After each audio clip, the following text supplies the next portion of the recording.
மிகவும் சுவையான ஆரோக்கியமான பருப்பு உருண்டை குழம்பு செய்வது எப்படி?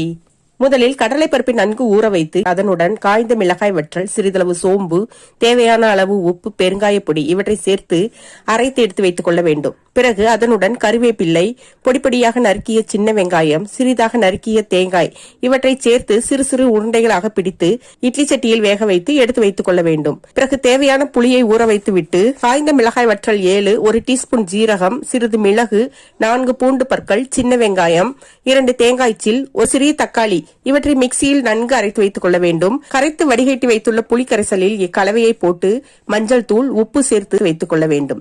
வாணலியில் எண்ணெய் காய்ந்ததும் கடுகு, உளுந்தம் பருப்பு, வெந்தயம், பெருங்காயம் இவற்றை சேர்த்து தாளித்து நறுக்கி வைத்த சின்ன வெங்காயத்தை சிவக்க வதக்கி புளிக்கரைசலை அதனுடன் ஊற்றி கொதிக்க வைத்து சிறிது நேரம் கழித்து பருப்பு உருண்டைகளை போட்டு குக்கரில் ஒரு சத்தத்திற்கு வைத்து இறக்கிவிட வேண்டும்.